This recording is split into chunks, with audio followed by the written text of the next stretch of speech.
महाराज की जय. ब्रह्मीपुत्र रंगनाथ महाराज की जय. शांती ब्रह्म एकनाथ महाराज की जय.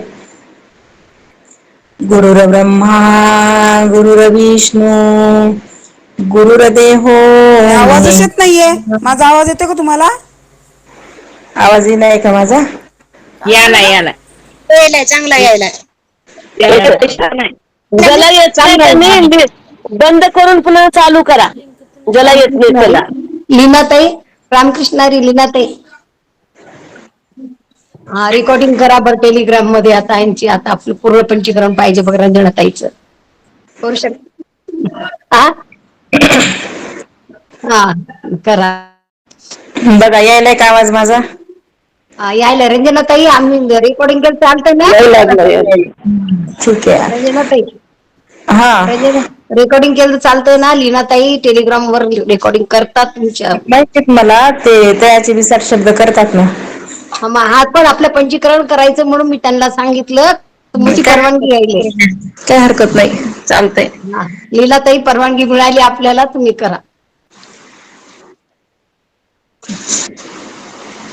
ठीक आहे. करायचं का सुरू? करा.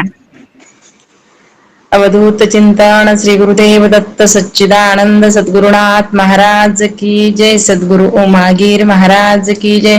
सद्गुरु बालासाहेब महाराज की जय. ब्रह्मपुत्र रंगनाथ महाराज की जय. शांती ब्रह्म एकनाथ महाराज की जय.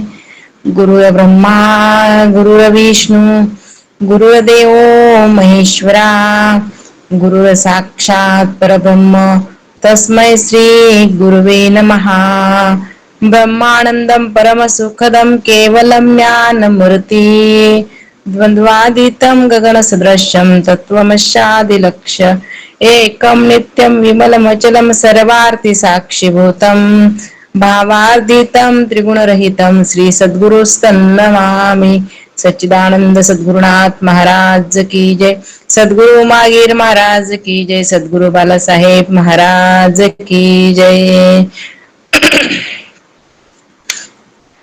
ओम तत्सत. श्री परमात्मे नमः.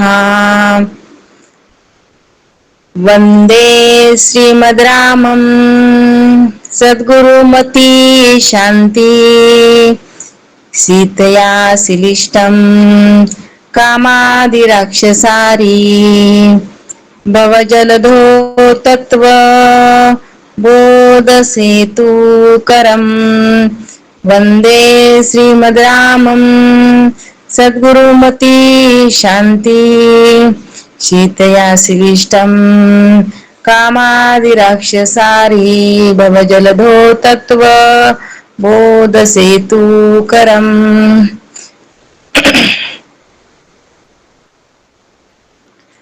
तर परमशांती निर्विकल्प वृत्ती आहे स्वरूप जिचे अशा शीतेशी संयुक्त असणारा. प्रत्येक ग्रंथाच्या सुरुवातीला मंगल केलं जातं बरं का. आणि हाच काय आहे मंगल चरणाचा श्लोक आहे.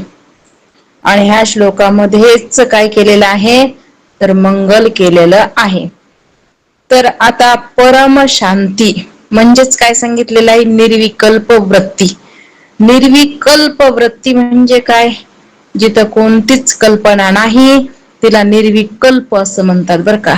कल्पना रहित जी स्थिती आहे तिला म्हणायचं असतं निर्विकल्प. आणि तीच आहे परमशांती. म्हणून तर महाराज म्हणतात शांती परते नाही सुख. आहे का नाही. सुख कशामध्ये आहे? सर्वात श्रेष्ठ सुख कशामध्ये आहे तर केवळ शांतीमध्ये. काय सांगितलेलं आहे? सुख आणि समाधान सांगितलेलं आहे. आणि तिलाच तर परम शांती असं काय केलेलं आहे नाव दिलेलं आहे. जसं वारा नसलेल्या ठिकाणी दिवा आपण लावलेला आहे आणि तिथं जर वारा नसेल तर तो दिवा शांत जळत असतो बरं का. तसं इथं मनामध्ये जर वृत्ती नसेल तर तिथं काय आहे शांतता आहे. आणि त्यालाच निर्विकल्प मन आहे. मन नाही अशातला प्रकार नाही. मन आहे पण त्या मनामध्ये कोणतीही वासना नाही. जसं पाणी आहे पाणी स्वभावतः कसं आहे, शांतच आहे बरं का. पण जेव्हा त्या पाण्याला वाऱ्याचा स्पर्श होतो, जेव्हा त्या पाण्यामध्ये एखादा दगड आपण फेकल्या जातो, तेव्हा त्या पाण्यावर काय होतात, अनेक प्रकारच्या लाटा उत्पन्न होतात, वलय उत्पन्न होतात, है की नाही.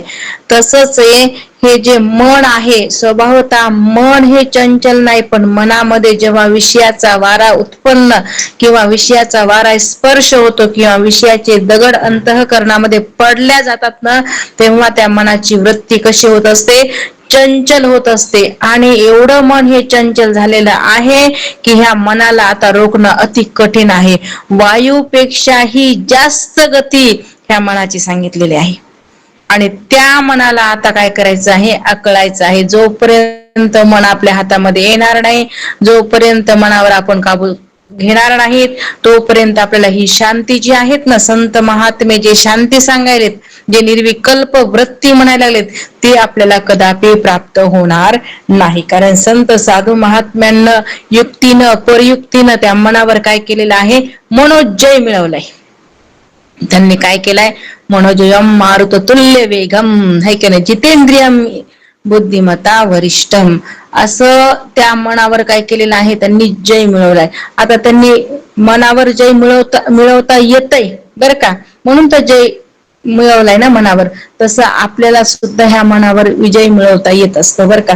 फक्त इथं काय करावं लागत असतात, प्रयत्न करावे लागत असतात. जो विक्षेप आहे ना, विक्षेपच कशाला म्हटलेला आहे, जिथं चंचल मन आहे त्याला विक्षेप असं म्हटलेलं आहे.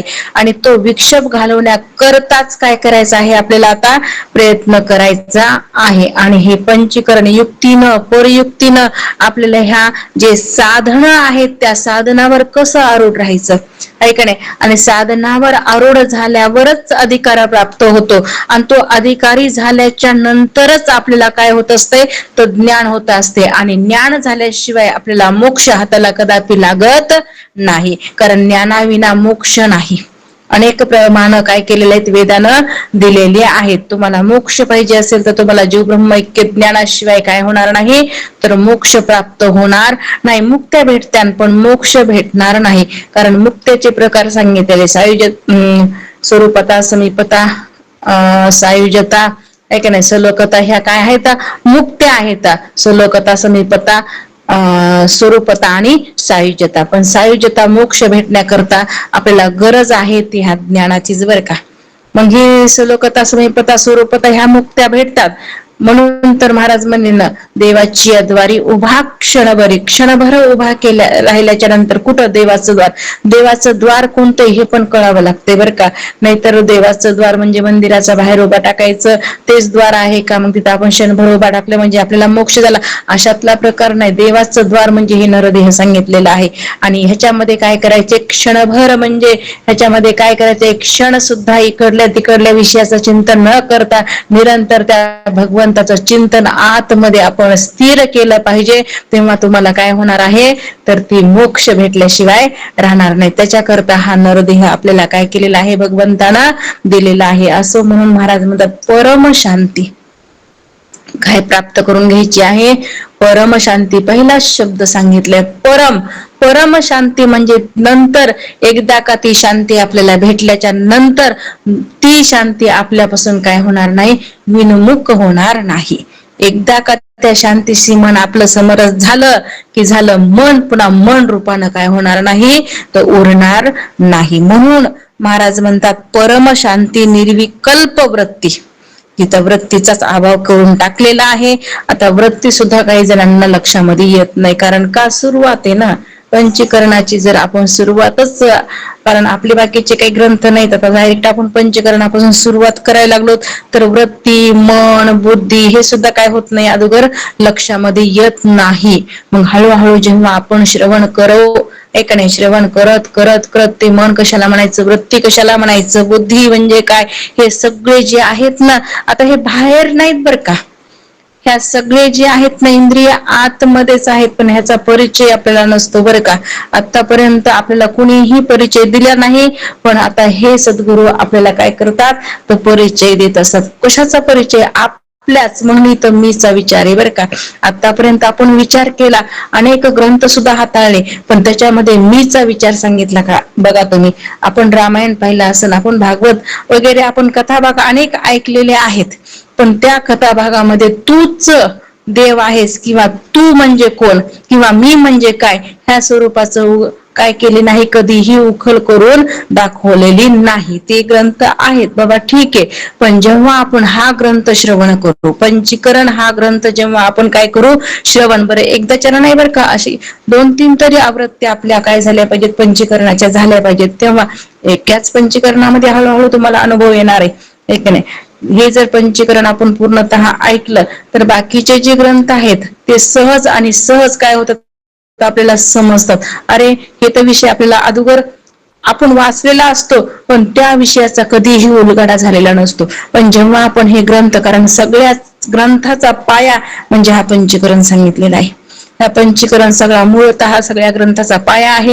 हे जरी आपला ग्रंथ झाला की सगळे ग्रंथ सहज आपल्याला काय होत असतात तर लक्षामध्ये. तसं विचार केला तर पंचीकरण, विचारसागर, विचारचंद्रोदय हे 3 प्रमेय ग्रंथ, प्रक्रिया ग्रंथ बरं का, प्रमेय नाही, हे 3ही प्रक्रिया ग्रंथ आहेत. आणि हे ग्रंथ झाल्याच्या नंतर तुम्ही वेदांतामध्ये परिपूर्णता तुम्हाला काय झालेलं आहे तर ते ज्ञान प्राप्त झालं असं घोषित केलं जातं बरं का. हे 3 ग्रंथ झाल्याच्या नंतर पुढे पुढे वृत्ती प्रभाकर आहे, पण अगोदर तर हे काय व्हावं लागतात, ग्रंथ व्हावे लागतात. मग कोणताही ग्रंथ घ्या तुम्ही, मग कितीही अवघड अमृत अनुभव ग्रंथ घ्या, चांगदेव 65 ग्रंथ घ्या, ते तुम्हाला सहज कळल्याशिवाय राहणार नाहीत. पण हे 3 ग्रंथ कसे आहेत, पण तसं विचार केला सोपं सोपं सांगायचं झालं नुसतं पंचीकरण जरी झाला तरी आपल्याला समोरचा ग्रंथ काय होत असतो, कळत असतो. प्रमेय ग्रंथ जे आहेत ना, भागवत असू द्या पुन्हा श्रीमद भागवत असू द्या, हे सहज आपल्याला काय होतात, त्याचं मूळ जे आहे, जे सूक्ष्म जे असतं ना तत्व, त्याचा सुद्धा उलगडा आपल्याला काय होतो होत असतो. असं म्हणून महाराज इथं सांगतात निर्विकल्प वृत्ती म्हणजे वृत्तीरहित स्थिती बरं का.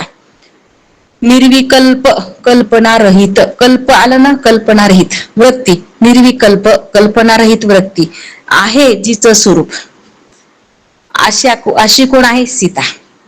महाराज काय सांगतात, परमशांती निर्विकल्प वृत्ती आहे स्वरूप जिचं, अशी सीता. आणि त्या सीताशी संयुक्त असणारे कोण, माझे संत, माझे सद्गुरू. कुणाशी संयुक्त आहेत, कुणाशी समरस आहेत तर शांतिरूप सीतेशी संयुक्त म्हणजे समरस असतात. कोण, सद्गुरू. सद्गुरू कुणाशी तल्लीन असतात, सद्गुरू आपल्या सीतेशी. सीता म्हणजे कोण, परमशांती. परमशांती म्हणजे काय, निर्विकल्प वृत्ती. आणि त्या ठिकाणी कोण आहेत तर माझे सद्गुरू समरस आहेत. म्हणून तर तो खूप आहे, उगच म्हणले नाही निरंजनी आम्ही बांधियले घर, झालो तदाकार नित्य शुद्ध किंवा झालो समरस, आहे की नाही. कारण का बरं म्हणले असं, कारण तिथं आम्ही निरंजन म्हणजे काय, जनरहित स्थिती, अलग निरंजन म्हणजे सगळ्यापेक्षा अलग, जनारहित अलग अशी जी स्थिती, ती अलग निरंजन, ते निरंजन आहे. आणि त्या निरंजनामध्ये आम्ही वस्ती केली, म्हणजेच काय, त्या तिथं वस्ती केलेली आहे आणि तिथं आम्ही आता राहायला लागलेलो आहोत. तदाकार वृत्ती आम्ही तिथं केलेली आहे, म्हणजे निर्विकल्पामध्ये आम्ही अर्थात सीतेशी, त्या शांतीशी रूपी सीतेशी आम्ही काय झालेले आहोत तर संयुक्त झालेलो आहोत. मग अशा शांतिरूपी सीतेशी संयुक्त झाल्याच्या नंतर हे काम, हे क्रोध, लोभ, मोह, मद आणि मत्सर, हे जे षडपुर आहेत ना, त्याला राक्षस म्हटलेले आहेत. हे काय आहेत, राक्षस आहेत. कुठं राहतात हे पण आतमध्येच राहतात. हे राक्षस पण कुठं आहेत, आतमध्येच आहेत. आणि हे राक्षस आपल्याला काय करत नाहीत, आतमध्ये कदापि प्रवेश करू देत नाहीत बरं का. काम, क्रोध, लोभ, मद, मत्सर रूप हे जे राक्षस आहेत, अंतकरणाच्या अवताल भोवताल राहत असतात बरं का. आणि ह्या जीवाला आतमध्ये जेव्हा आपल्याला आत्मा कुठे, बाहेर आहे का आत आहे. ज्ञानदेव म्हणे भजा आत्मदेवा, अखंडित सेवा करा त्यांची. हो, करायची सेवा, आत्मदेवाची सेवा करायची, पण आत्मा आत आहे का बाहेर आहे हे पण करावं लागतंय, आहे का नाही. मग प्रत्येक आत्मा प्रत्येकाच्या आत आहे, म्हणून त्याला प्रत्येक आत्मा असं म्हटलेलं आहे. आणि त्या आत्म्यापर्यंत वृत्तीला न्यावं लागेल ना, आहे का नाही. मग आत न्यायचे ना, जसं जनाबाई काय म्हणल्या, सोहम शब्दाचा मारा केला, विठ्ठल काकुळती आला. मी कशाचा मारा केला? रात्र आणि दिवस सोहम ह्या मंत्राचा जप केला, तेव्हा तो विठ्ठल काय झाला? काकुळती. तेव्हा मी त्याला धरलं. ऐक नाही, त्याला धरण्याकरता मी काय केला? रात्र आणि दिवस सोहमचा जप केलेला आहे. तसं इथं आपल्याला आतमध्ये वृत्तीला न्यायचंय, शांतिरूपी सीतेशी वृत्तीला समरस करायचं आहे. ऐक नाही, वृत्ती आतमध्ये नेण्याकरता हे शत्रू आहेत उभा टाकलेले दरवाजामध्ये, अंतःकरण रूपी दरवाजा, आणि त्याच्या अवताल भोवताल हे शत्रू फिरायला लागलेले आहेत. ते आतमध्ये प्रवेशच करू देत नाहीत. कोणते शत्रू आहेत? काम, क्रोध, लोभ, मोह, मद आणि मत्सर. हे भयानक आहेत, आणि ह्या शत्रूंचा नायनाट केल्याशिवाय आपल्याला आत प्रवेश करता येत नाही. म्हणून महाराज म्हणतात, ज्या दिवशी आपल्याला शांतिरूपी सीतेची प्राप्ती होईल त्या दिवशी हे शत्रूचा नायनाट झाल्याशिवाय राहणार नाही. पण आता सद्गुरु महाराज असे आहेत की त्यांनी शांतिरूपी सीतेशी समरस झालेत, आणि ह्या काम, क्रोध, लोभ, मद, मत्सर रूप जे षडपुरु आहेत त्यांचाही काय केलेला आहे? त्या शत्रूंचा, या राक्षसांचा काय केलाय? त्यांनी नायनाट केलेला आहे. का केला? कारण आतमध्ये भगवंताचा संचार झालाय, आतमध्ये तो भगवंत प्रगटलेला आहे. जसं तुका म्हणे, देह भरिला विठ्ठले, काम क्रोध केले घर रीते. हे आम्ही जेव्हा भगवंताला आत बसवलं, अंतराळामध्ये जेव्हा भगवंत आमच्या प्रगट झाला, तेव्हा काम, क्रोध, लोभ, मोह, मद, मत्सर रूपी हे शत्रू जे आहेत ते आपोआप बाहेर निघून गेलेले आहेत. मग आता हे शत्रू बाहेर गेल्याच्या नंतर हा जो संसार रूपी समुद्र आहे ना, तो सहज आणि सहज काय झाला? आपण पलीकडे गेलो का नाही? गेलो.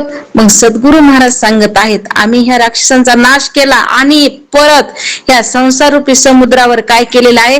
तत्वबोध रूप सेतू म्हणजे पूल बांधला. काय केलेलं आहे आम्ही?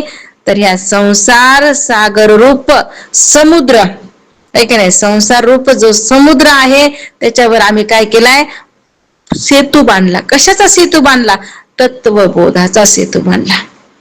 आणि त्या तत्वबोध रूपी सेतू पूल बांधून जी ब्रह्मविद्या रूप काय आहे? कारण ह्या सद्गुरु महाराजांनी हे तत्वबोध आपल्याला दिल्यामुळं आपल्याला काय झालेलं आहे? हा संसार सागर सहज तरून जाता यायला लागलेला आहे. आणि मग त्या सद्गुरु महाराजांना शोभा कुणाची आहे? जे संत आहेत, जे सद्गुरु आहेत, त्यांना शोभा कशाची आहे? तर महाराज म्हणतात त्यांना शोभा आहे ब्रह्मविद्येची. ब्रह्मविद्या रूप शोभेनं ते कसे आहेत? तर शोभिवंत आहेत. कोण? तर सद्गुरु. हे जे राम सद्गुरु आहेत ते कसे आहेत? ब्रह्मविद्या रूप शोभेनं शोभिवंत आहेत.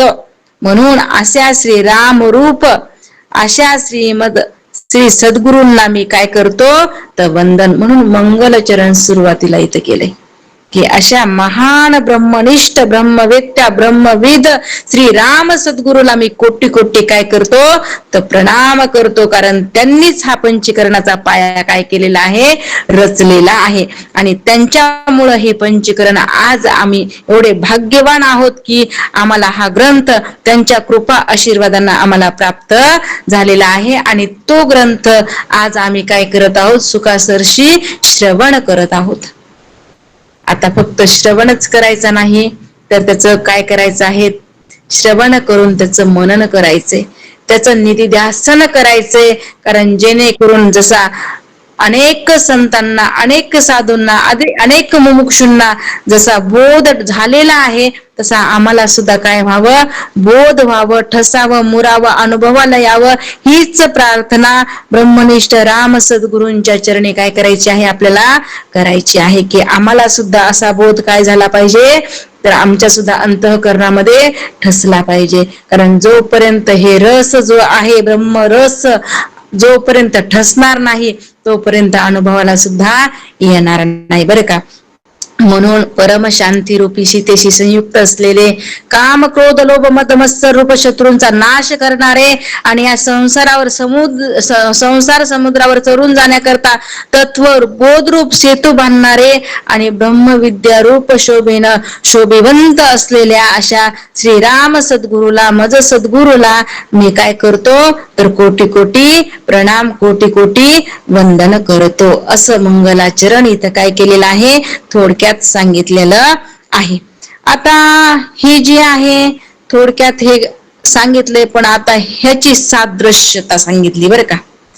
आज जे आतापर्यंत वर्णन करून सांगितलं समोर त्याचीच खाली काय केलेली आहे सादृश्यता सांगितलेली आहे. आता कशी सादृश्यता सांगितली तर बघा, रामचंद्र प्रभू आणि राम सद्गुरू म्हणजे सद्गुरू ह्या दोघांची काय केलेली आहे सादृश्यता इथं सांगितलेली आहे. 4 प्रकार सादृश्यतेमध्ये सांगितलेले आहेत. सगळ्यांना ऐकायचे आणि लक्ष द्यायचं. परत मी विचारणार आहे, तुम्हाला त्याचं उत्तर देता आलं पाहिजे बरं का. म्हणून एकले अवधान दीजिये. सगळ्यांना काय करा अटेन्शन, सगळ्यांना लक्षपूर्वक ऐका, जेणेकरून तुम्हाला सुद्धा काय झालं पाहिजे ह्या 4 ज्या सादृश्यता आहेत ना ते सांगता आल्या पाहिजेत. आता बघा इथं सांगत आहेत, ज्याप्रमाणे श्री रामचंद्र सीतेशी संयुक्त आहेत. रामचंद्र प्रभू आपली पत्नी जी सीता आहे तिच्याशी कशी आहेत म्हणून सांगितलेलं आहे संयुक्त म्हणजे समरस आहेत, है की नाही. रामचंद्र प्रभू सीतेशी काय आहेत समरस आहेत, संयुक्त आहेत. त्याचप्रमाणे जसं राम प्रभू सीतेशी संयुक्त आहेत त्याप्रमाणे श्री राम नावाचा सद्गुरू म्हणजे माझे सद्गुरू परम शांती निर्विकल्प समाधी, परम शांती निर्विकल्प समाधी हेच जिचं स्वरूप आहे अशा सीतेशी संयुक्त आहेत. जसं राम प्रभू सीतेशी संयुक्त आहेत तसेच माझे सद्गुरू किंवा राम सद्गुरू हे परम शांती निर्विकल्प समाधी हे जिचं स्वरूप आहे अशा सीतेशी संयुक्त आहेत. पहिली सादृश्यता झाली. जसं राम, लक्ष द्या मुद्दाम मी 2-3दा का सांगत आहे, जर पहिल्यांदा लक्षात नाही आलं दुसऱ्यांदा येईन, दुसऱ्यांदा लक्षात नाही आलं तर तिसऱ्यांदा येईन. कारण काय करायचं आहे आपल्याला लक्षामध्ये घ्यायचं आहे. कारण आता हे तुम्हाला सांगायचे बरं का, आणि मी विचारणार आहे प्रत्येकाला, मी विचारणार आहे. कारण प्रत्येकाला पंचीकरण काय करायचं आहे आता तर आपल्या अंतकरणामध्ये हा पंचकरण रूपी जो तत्वबोध आहे आत्ताच आपण पाहिलं तो तत्वबोध आपल्या अंतकरणामध्ये ठसला पाहिजे, मुरला पाहिजे. आणि त्याच्यामुळे आपल्या वाणीतून सुद्धा हे शब्द निघाले पाहिजे. कारण वाणीतून स्पर्श केल्याशिवाय आत कशी पोहोचते ना, आत कशी जाते नाही की नाही. म्हणून पहिली सादृश्यता काय सांगितली, जसं रामचंद्र प्रभू सीतेशी संयुक्त आहेत त्याचप्रमाणे श्री राम नावाचा सद्गुरू म्हणा किंवा माझे सद्गुरू परम शांती निर्विकल्प समाधी हे जिचं स्वरूप आहे अशा सीतेशी संयुक्त आहेत. ही पहिली काय झाली लक्षणा झाली. आता नंबर 2, ही पहिली सादृश्यता सांगितली. आता दुसरी सादृश्यता ऐका, ज्याप्रमाणे रामचंद्र रावणादी राक्षसांचा नाश करणारे आहेत. राम प्रभूंनी रावण वगैरे जे होते ना रावण कुळातले जे राक्षस त्या सगळ्यांचा काय केला नाश केला का केला नाही केला. कुण केला रामचंद्र प्रभूंनी. कुणाचा नाश केला रावणादी राक्षसांचा नाश केला. तसंच त्याचप्रमाणे राम सद्गुरू जे आहेत किंवा जे माझे सद्गुरू आहेत त्यांनी सुद्धा राक्षसांचा नाश केला. पण कोणत्या राक्षसांचा नाश केलेला आहे तर काम क्रोध लोभ मद मत्सर रूप हे जे राक्षस आहेत ना ह्या राक्षसांचा त्यांनी काय केलेला आहे तर नाश करणारे आहेत. कोण माझे सद्गुरू. जसं राम प्रभूंनी रावणादी राक्षसांचा नाश केला त्याचप्रमाणे माझ्याही सद्गुरूंना काम क्रोध रूप राक्षसांचा नाश करणारे आहेत. हे काम क्रोध खूप कसे भयानक आहेत, नेहमी हे कसे असतात म्हणले, अगदी टवकार राहूनच असतात. कधी ह्याच्यातून काय होते, मी ह्याच्यावर कधी आक्रमण करीन जीवावर, आणि हे जीव जो आहे ह्याचं मन कधी रिकाम होते. जर ह्याचं मन तल्लीन असेल भगवंताच्या स्वरूपाशी, जर ह्याचं मन समरस असेल भगवंताच्या चिंतनामध्ये, तर ते काम क्रोध लोभ मद मत्सर हे कधीच त्याच्यामध्ये काय करू शकत नाहीत, तर घालाघाऊ म्हणजे ही त्याच्यावर पगडा करू शकत नाहीत. पण जर सांद पडली, रिकाम मन असेल की लगेच ह्यांनी काय केली, त्याच्यावर पगडा केल्याशिवाय राहत नाहीत. रिकाम मन सैतान का घर असं म्हणलेलं आहे का नाही. म्हणून आपल्या मनाला कधीच रिकाम ठेवायचं नाही. आता तर आजपासून तर कसंच ठेवायचं नाही. आता पंचीकरण आपलं सुरू झालंय, ते बी पहिल्यापासून झालेलं आहे. मग रोज ह्या आज जे आपला विषय होणार आहे त्याचं सारखं आपलं मनन झालं पाहिजे. असा ग्रंथ व्हावं, असा ग्रंथ व्हावं, कोणतंही विचारलं की पुटकून आपल्या लक्षात आलं पाहिजे. असा मोकळा मोकळा ग्रंथ काय झाला पाहिजे, आपला झाला पाहिजे. सांगणारे सांगायलेत, आपण ऐकायला लागलो. फक्त आता काय आपण तल्लीन होऊन ऐकालो, समरस होऊन ऐकालो. फक्त आता कमी कशाची पडू नये, मननाची पडू नये, निधिध्यासनाची पडू नये, बरं का. म्हणून दुसरी सादृश्यता काय सांगितली, जसं रामचंद्र प्रभूंनी रावणादी राक्षसांचा नाश केलेला आहे ना, तसं त्याप्रमाणे राम सद्गुरूंनी काम क्रोधादी रूप राक्षसांचा नाश करणारे आहेत. 2 सादृश्यता झाल्या, ऐका नाही. आता तिसरी सादृश्यता लक्षात घ्या. पहिली झाली, आता दुसरी पण झाली, आता तिसरी सादृश्यता, बरं का. तिसरी सादृश्यता जसं म्हणले, ज्याप्रमाणे श्रीराम प्रभूंनी आपल्या सेनेला समुद्रातून पार नेण्याच्या हेतून, आता समुद्राच्या पलीकडे न्यायचं होतं, है का नाही.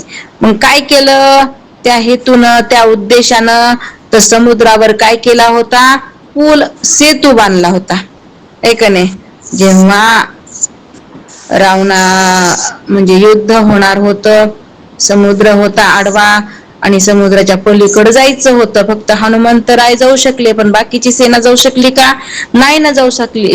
म्हणून मग त्यांनी युक्ती केलेली आहे, त्याच्यावर पूल बांधला, आहे का नाही. मग आता प्रत्येक जण काय करू लागले, पूल बांधायच्या उद्देशानं ते एक एक दगड घेऊ लागली ती वानर सेना, आणि वरी काय करू लागले म्हणजे नाव लिहिलं रामाचं, आणि ते दगड कुठे टाकू लागले, त्या पाण्यामध्ये टाकू लागले की लगेच तो दगड काय होऊ लागला, तरंगू लागला. एवढी ताकद कशामध्ये आहे, राम या नावामध्ये. मग आता ही वार्ता कुणाला कळाली, त्या रावणाच्या सैनिकाला, ऐक नाही. मग ते रावणाच्या सैनिकाला कळाली, त्यांना लक्षात घेतलं आणि गेले की रावणाकडे गेले आणि सांगू लागले, काय महिमा आहे म्हणे त्या रामाचा. काय झालं म्हणे, अहो नुसतं म्हणले ते वानर सेना आहेत, ते वानर काय करायलेत, एक एक दगड उचलायलेत आणि त्याच्यावर राम नाव टाकायलेत, आणि ते राम नाव टाकलं, लिहिलं, आणि ते दगड त्या पाण्यावर टाकल्याबरोबर तो दगड काय व्हायला लागलेला आहे, तरंगाय लागलेला आहे, आणि असा पूल ते बांधायलेत. काय महिमा आहे. तेव्हा रावणाच्या लक्षामध्ये आलं की आता ह्या रामाची ताकद किती आहे ही माझ्या काय झाली, सेनेला जी सेना आहे त्यांच्या लक्षामध्ये आली. आता त्यांच्यापेक्षा भारी, कारण ह्यांना आतापासून जर खचले तर हे युद्ध करायला कशी बनले तयार होते. म्हणून ह्या सैन्याला काय करू द्यायचं नाही, खचू. कारण हुशार होता ना रावण, काय साधा सुद्धा होता का, हुशार होता. म्हणून त्यानं विचार केला आणि ते म्हणलं, हा मी राम म्हणजे त्यानं काय म्हणला, अरे ते वानर सेनानं छोटे छोटे दगड घेतले असते ना, राम नाव टाकलं आणि पाण्यावर टाकलं की ते तरंगायला लागलेत. अरे माझ्या तर ना, आता मी जे दगड टाकीन ना, हे मोठी शिला टाकतो म्हणे, बघा कशी तरती. कोण म्हणायला लागले, रावण. कुणाला, त्यांच्या सेनेला. चला म्हणे आता. मग आता सगळे सैनिक काय झाले, रावणासोबत आले. आल्याच्या नंतर रावणानं काय केली, एक मोठी शिला घेतली आणि पाण्यामध्ये टाकली. पाण्यामध्ये टाकल्याबरोबर काय झाली, ती तरली. काय, ती शिला. मग आता ह्या सैनिकाला काय झालं, बळ आलं, मोठ्यानं ते पण गर्जना घोषणा करू लागले, रावण महाराज की जय, रावण महाराज की जय.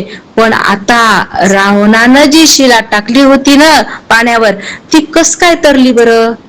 तर त्याचं असं होतं की त्या रावणानं काय केलं होतं, त्या शिला जी आहे ना तिच्या कानामध्ये सांगितलं, तुला रामाची शपथ आहे म्हणे.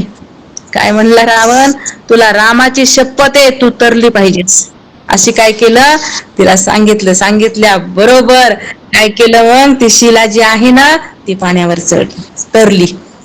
मग असं केल्यावर ह्यांच्या पण सैन्याला काय झालेलं आहे, तर उत्साह वाढलेला आहे. असो, मग जेव्हा राम प्रभू आहेत, राम प्रभूंनी म्हणजे रावणादी राक्षसांचा नाश करणारे हे झालं.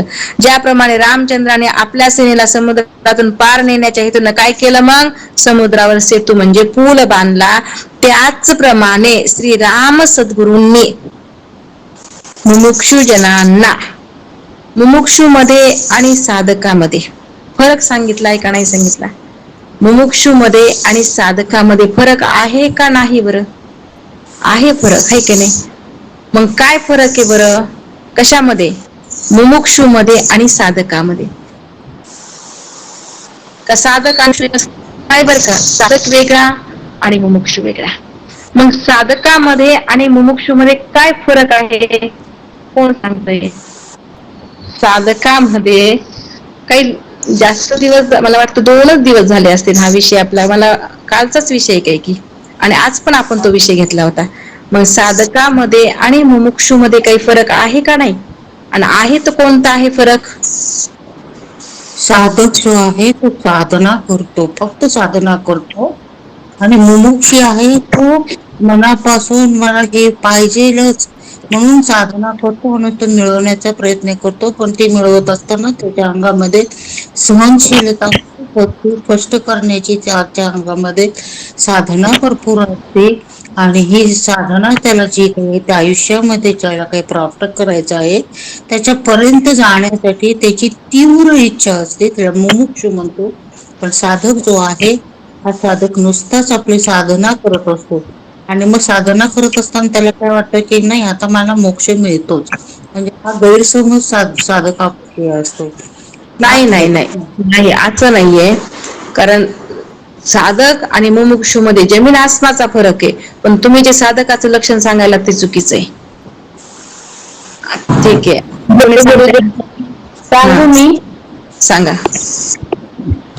मुमुक्षु म्हणजे मुमुक्षु मध्ये संसार बंधनातून मुक्त होण्याची तीव्र इच्छा असते मुमुक्षु मध्ये. आणि साधकामध्ये म्हणजे सकाम सेवामध्ये आम्ही म्हणजे देवदेव करतो, पण जितकं मुमुक्षु मध्ये तीव्र इच्छा असतो तेवढं साधकामध्ये नसतो. अरे अरे, नाही नाही नाही, चुकलं. बोला. जसं म्हणजे पाण्यातून माशी जशी काढल्यानंतर त्याला तीव्र इच्छा पाण्यात पडण्यासाठी असते, तसं साधकामध्ये तीव्र इच्छा असते मुमुक्षुमध्ये. बोला झुंबरताई. मनीषा. इच्छा तळमळ असते मुमुक्षुची मुक्त होण्याची, तळमळ इच्छा असते ना. आणि साधूची इच्छा पूर्ण झालेली असते, साधू निरिच्छ असते. आणि मुमुक्षु कसं असतं, इच्छा आहे त्याला, मुमुक्षुला इच्छा आहे, साधूला काय निरिच्छ झालेलं आहे. असं दोघांमध्ये फरक आहे. मनीषाताई. मुमुक्षुस नेहमी जिज्ञासा असती, नेहमी मोक्षाची इच्छा असणारा मुमुक्षु, आणि सतत साधनामध्ये श्रवण मनन निधिध्यासन करणारा हा साधक असतो. नाही नाही नाही, जे झुंबरताईनं सांगितलं ते बरोबर आहे. झुंबरताईनं जे सांगितलंय ना, मुमुक्षुला काय आहे, तळमळ आहे, मोक्षाची तीव्र इच्छा आहे कुणाला, मुमुक्षुला. पण साधक जो आहे ना ते निरीच्छ झालाय ना, त्याच्या ठिकाणी कोणतीही इच्छा राहिलेली नाही, तो पूर्णत्वाला प्राप्त झालाय, तो साधक आहे. साधकाची दशा उदास असावी, उपाधी नसावी अंतर्बाह्य, असा असणारा कोण आहे, तो साधक आहे बरं का. श्रेष्ठत्व आहे साधकाला, साधूला श्रेष्ठत्व दिलेलं आहे. आणि मुमुक्षुची काय आहे, तर सुरुवात आहे. आपला कालचाच विषय झालाय तयाचे 20 शब्दामध्ये. रंगनाथ महाराजांनी 5 प्रकार सांगितलेले आहेत. नाही, या जगतामध्ये लोकांचे 5 प्रकार सांगितले आणि त्याच्यामध्ये हा मुमुक्षु आणि साधक ह्याच्यामधला भेद काय केलेला आहे स्पष्ट करून सांगितलेला आहे. असं म्हणून महाराज इथं सांगत आहेत की रामचंद्र प्रभूंनी आपल्या वानर सेनेला तरुण जाण्याकरता काय केलेले आहे, सेतू बांधलेला आहे समुद्रावर. तसं त्याप्रमाणे श्रीराम सद्गुरूंना काय केलंय तर ह्या मुमुक्षुजनांना संसार समुद्राच्या पार नेण्यासाठी त्याच्यावर काय केलेलं आहे, तत्वबोधरूप सेतू बांधलेला आहे. बांधलाय ना कशाचा, तत्वबोधाचा सेतू बांधलेला आहे. कारण संसार सागर आहे आणि त्याच्यावर तरुण जायचंय. संसार म्हणजे काय बरं, कशाला संसार म्हणावं,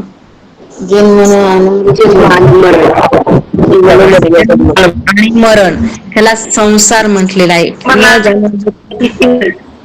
लेकर बाळ ऐका ना, घर दार गाई म्हशी वाडा ह्याला संसार म्हटलं नाही. शेतीवाडी नोकरी कशाला म्हटलंय संसार, जन्म आणि मरण ह्याला काय म्हटलेलं आहे संसार. आणि ह्या जन्म मरणाच्या परे जाण्याकरता आपल्याला राम सद्गुरू नावाचे जे संत ब्रह्मनिष्ठ सद्गुरू आहेत किंवा माझे आपले जे सद्गुरू आहेत त्यांना काय केलेलं आहे, हा तत्वबोधरूप सेतू म्हणजे पूल बांधलाय. आणि म्हणून ह्या तत्वबोधावर आपल्याला आरूढ व्हावं लागल. तेव्हा आपण काय होऊ तर हे जे संसार आहे, हा जो भवसागर आहे, हा संसार समुद्र आहे, त्याच्या परे म्हणजे पलीकडे जाऊ, तोपर्यंत जाऊ शकणार नाहीत बरं का.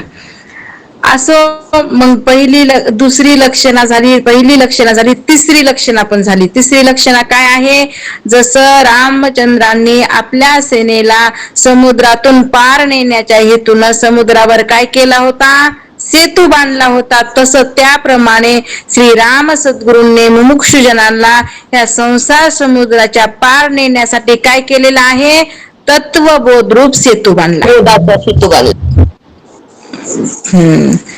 तिकडं जसं समुद्रावर तरुण जाण्याकरता सेतू राम प्रभूंनी बांधला, तसं राम सद्गुरूंनी तत्वबोधरूप सेतू बांधलेला आहे. तिसरी सादृश्यता झाली. आणि आता चौथी सादृश्यता ऐका. श्रीराम ज्याप्रमाणे श्रीराम प्रभू जे आहेत लक्ष्मीच्या योगानं शोभयमान आहेत. ऐक नाही, कोण राम प्रभू म्हणा, लक्ष्मी ऐक नाही, लक्ष्मी म्हणा किंवा सीता दोन्ही पण एकच येत. ऐक नाही, जसं राम प्रभू लक्ष्मीच्या योगानं कसे आहेत, शोभिवंत आहे, शोभायमान आहेत ना, तसं त्याप्रमाणे संत श्रीराम सद्गुरू किंवा संत महात्मे ब्रह्मविद्या सगुण रूप लक्ष्मीच्या योगानं शोभायमान.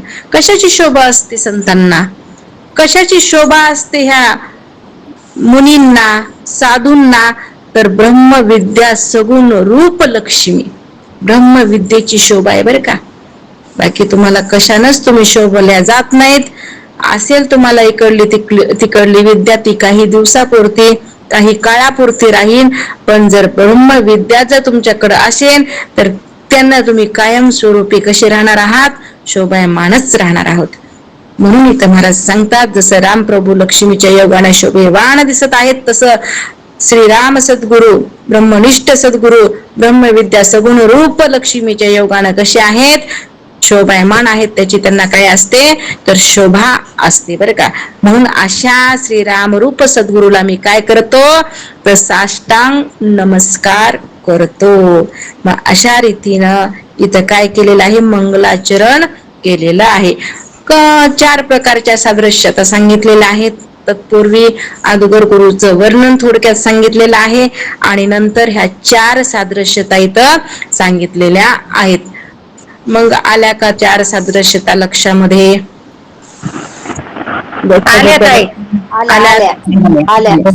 ऐका ना, एकच मिनिट. ज्याच्या लक्षामध्ये आले त्यांना हातवरे करायचा आणि एकेकानं सांगायचं. सगळ्यांना गोंधळ जर घातला तर काय होणार नाही, कुणाच्याही लक्षामध्ये येणार नाही. मग आता सांगा तुमला महाराज. ज्याप्रमाणे श्रीरामचंद्र सीतेशी संयुक्त आहेत, त्याचप्रमाणे श्रीराम नावाचे सद्गुरू परम शांती निर्विकल्प समाधी हेच आहे रूप जिचे आशा सीतेशी संयुक्त आहेत. ज्याप्रमाणे रामचंद्राने रावणाआदी राक्षसाचा नाश करणारे आहेत, त्याचप्रमाणे राम सद्गुरु काम क्रोधादी रूप राक्षसाचा नाश करणारे आहेत. ज्याप्रमाणे श्रीरामचंद्राने आपल्या सेनेला समुद्रातून पार नेण्याच्या हेतूने समुद्रावर सेतू बांधला, त्याचप्रमाणे श्रीराम सद्गुरूने मुमुक्ष जनास संसार समुद्राचा पार नेण्यासाठी त्यावर तत्वबोध रूप सेतू बांधला आहे. श्रीराम ज्याप्रमाणे लक्ष्मीच्या योगाने शोभायमान आहेत, त्याचप्रमाणे श्रीराम सद्गुरु ब्रह्मविद्याने सद्गुण रूप लक्ष्मीच्या योगाने शोभायमान आहेत. म्हणून अशा श्रीराम रूप सद्गुरूला मी साष्टांग नमस्कार करतो. रामकृष्ण आहे. छान सांगितलं. आता जरी वाचून सांगितलं तर नंतर विचारल्याच्या नंतर मुखपाठ करावं लागन, न बघता सांगावं लागन. व्हिडिओ ओपन करायचा आणि माझ्याकडे बघून सांगायचं दुसऱ्या वेळेस. आता तुम्ही बघून सांगू शकता बरं का. ठीक आहे. मंगलताई बोला. रामकृष्ण हरी. चार प्रकारची सादृश्यता आहे. श्री रामचंद्र प्रभू सीतेशी संयुक्त आहेत, समरस आहे, एकरूप झाले आहेत. तसे श्रीराम सद्गुरु परम शांती निर्कल्प समाधी ही एकरूप आहेत, समरस आहेत, संयुक्त आहेत. असे श्री आपले राम सद्गुरु आहेत. दुसरं श्रीरामचंद्र प्रभू रावणा राक्षसाचा नाश केला श्रीरामचंद्राने, आणि श्रीराम सद्गुरूने काम क्रोध मोह लोभ मोह मत्सर या रूपी राक्षसाचा नाश केला आहे. श्रीरामचंद्र आणि प्रभूने लंकेला जाण्यासाठी समुद्रावर दगडाचा पूल बांधलेला आहे, आणि श्रीराम सद्गुरूंनी आपल्या संसार बंधनातून मुमुक्षणांना नेण्यासाठी त्या तत्वबोध सेतू बांधलेला आहे. तसेच श्रीरामचंद्र प्रभू लक्ष्मीच्या योगाने शोभमान आहेत, आणि तसेच आपले सद्गुरू श्रीराम सद्गुरू ब्रह्मविद्या सगुण रूप लक्ष्मीच्या योगाने शोभमान आहेत. हे चार सादृश्यता आहे श्रीराम आणि आपल्या सद्गुरू मध्ये. रामकृष्ण. बरोबर आहे. छान सांगितलं. बोला विमलताई. जय गुरुदेव ताई. जय गुरुदेव. ज्याप्रमाणे श्रीराम नावाचा सद्गुरू परम शांती, ज्याप्रमाणे श्रीराम नावाचा सद्गुरू, ज्याप्रमाणे श्रीरामचंद्र सीतेशी संयुक्त आहेत, त्याचप्रमाणे माझे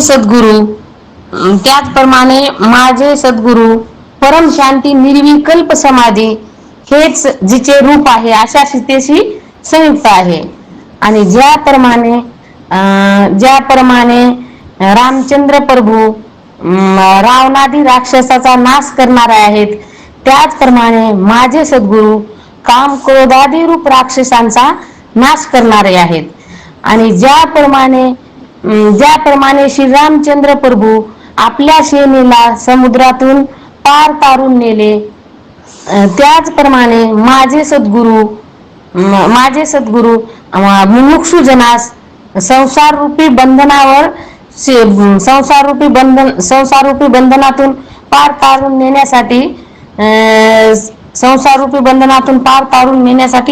मुमुक्षु जनास संसार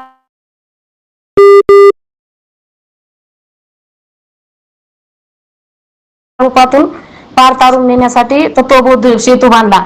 जसा श्रीरामचंद्र प्रभूने समुद्रावर सेतू बांधला, की त्याचे म्हणजे संसारूपी सेतू बांधला, त्याचे हे आपण समुद्रातून पार तारून नेण्यासाठी त्याच्या सेनेला, म्हणजे त्याची जी सेना आहे त्याला पार तारून नेण्यासाठी समुद्रावर सेतू जसा बांधला, तसा आपल्या मुमुक्षु जनास म्हणजे ह्या संसार सागरातून जन्ममरणाच्या ह्याच्यातून पार तारून नेण्यासाठी माझ्या सद्गुरूंनी संसार रूपी सेतू बांधला. आणि ज्याप्रमाणे तत्वबोधरूप सेतू बांधला. तत्वबोधरी सेतू बांधला.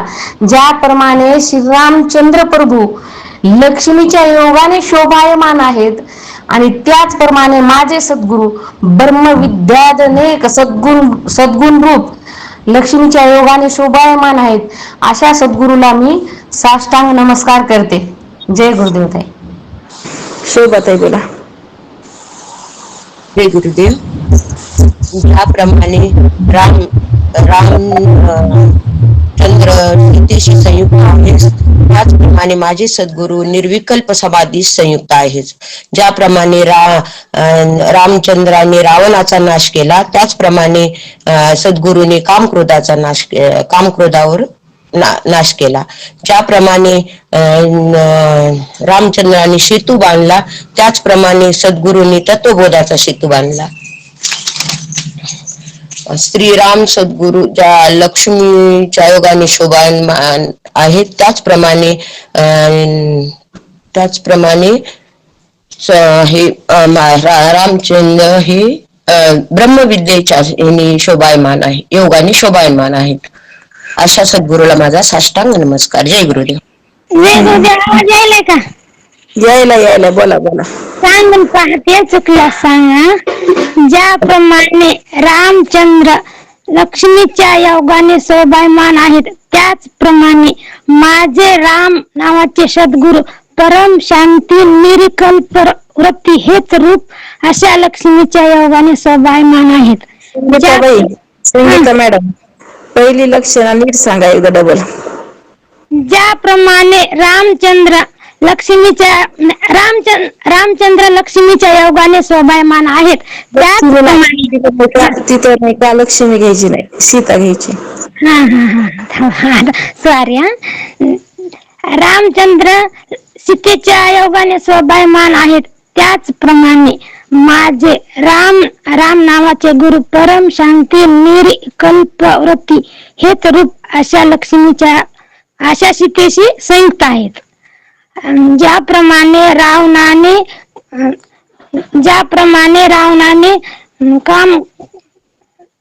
आता कसं व्हायला की ज्याप्रमाणे रामाने राक्षसांचा नाश केला, त्याचप्रमाणे माझ्या राम सद्गुरूने काम क्रोधाधिक राक्षसांचा नाश केला. ज्याप्रमाणे रामचंद्राने आपले सैन्य समुद्राच्या पार नेण्याच्या हेतूने समुद्रावर सेतू बांधला, त्याचप्रमाणे माझ्या राम सद्गुरूंनी मुमुक्षुजनांना संसाररूपी सागरातून तरून जाण्यासाठी बोधरूपी नावाचा समुद्र बांधला. सेतू म्हणजे बोधरूपी नावाचा तत्वबोधरूपी सेतू बांधला. आणि ज्याप्रमाणे रामचंद्र लक्ष्मीच्या योगाने शोभायमान आहेत, त्याचप्रमाणे माझे राम नावाचे सद्गुरु ब्रह्मविद्येने सद्गुण अशा लक्ष्मीच्या योगाने शोभायमान आहेत. तर फास्ट व्हायले, गडबड व्हायले. बरंच चुकलं ना. संगीता माऊली छान पाठ केला, खूप दिवसांनी बोललात म्हणून गडबड व्हायली. गाडी एक्सप्रेस सोडली, त्याच्यानं बिघडलं काम. बोला संगीता ताई बोला. करा तिकडून. जय गुरुदेव. ज्याप्रमाणे श्रीरामचंद्र